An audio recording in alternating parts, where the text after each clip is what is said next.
На щастя, не було цієї ночі якихось масштабних ракетних обстрілів, ударів. Однак окремі випадки є, окремі ситуації, навіть доволі таки загрозливі для наших людей, виникали внаслідок російських атак. В першу чергу йде мова про Харківщину. Вчора на Харківщину скинули знову ж таки кориговані авіабомби росіяни і по Дергачах, по місту Дергачі. Ця атака, зокрема, відбулася. Там внаслідок цієї атаки постраждало 8 дітей. Як повідомили у Харківській ОВА, мова йде про те, що росіяни бомбардували спортивний клуб у місті Дергачі, де займалися діти. Там була спортивна секція із карате, зокрема. Ми бачимо, як виглядає подвір'я цього двору, цієї будівлі, де влучила російська бомба. Вирви доволі таки глибокі, ударною хвилею зачепило будівлю, де займалися діти поруч. І місцева влада якраз повідомляє, обласна адміністрація військова, про те, що 8 дітей постраждало, у них різні наслідки цієї російської атаки, в когось поранення, легкі поранення, в когось у середньому стані госпіталізували навіть дітей. Ну, а є такі, які відчули гостру реакцію на стрес вже після цього удару. І от бачимо, як виглядає спортивний зал, де займалися діти. Бомба впала зовсім поряд із цією будівлею. Отже, ще один випадок російського терору проти цивільних людей, проти мешканців Харківщини, проти мешканців міста Дергачі. Крім того, ще, крім дітей, 8, яким надали допомогу, постраждав 75-річний чоловік, йому на місці надали так само допомогу.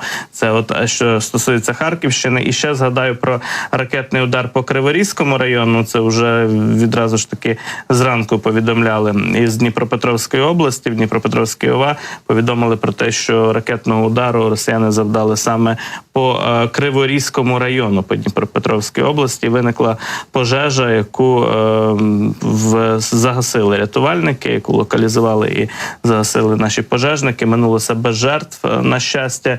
Крім того, відзначають також в обласній адміністрації Дніпропетровщини про те, що росіяни продовжують атакувати Нікополь, Марганецьку громаду, продовжують обстрілювати і дронами камікадзе атакувати ті міста та селища, які розташовані на березі Дніпра. Там, власне, через Дніпро ці обстріли якраз і відбуваються, адже росіяни засіли в Енергодарі і на частині якраз Запорізької області. Отака от ситуація у нас стосовно оперативних повідомлень про атаки, про російські удари бомбами та ракетами. І от справді бачимо, що росіяни не перестають тероризувати українські мирні міста. І от лише на днях, буквально вчора, Володимир Зеленський себе в соцмережах розповів, скільки чого росіяни застосовували тільки за квітень місяць, проти української цивільної інфраструктури, проти наших мирних міст і проти мирних мешканців. Лише за квітень 24-го року Росія випустила понад 300 ракет різних типів, майже 300 дронів камікадзе «Шахеду» і більше 3200 керованих авіабомб. Можемо лише уявити масштаби того, скільки росіяни застосовують різних типів озброєння. І от Володимир Зеленський написав у себе в соцмережах, що лише за один цей квітень російські терористи застосували понад 300 ракет, майже 300 шахедів, більше ніж 3200 керованих авіабомб проти України. Наші міста і громади від Сумщини до Одещини, Дніпровщина, Харківщина, Донеччина, Миколаїв, Херсон щодня і щоночі страждають від цього свідомого та підлого терору. І також Володимир Зеленський зазначив, що якраз тисячі українських життів були врятовані завдяки допомозі лідерів інших країн, які вже підтримали наш повітряний щит і які тиснуть санкціями проти російської воєнної машини. Водночас також Володимир Зеленський зазначив, що ще багато життів, на жаль, окупанти забрали цими ракетними ударами.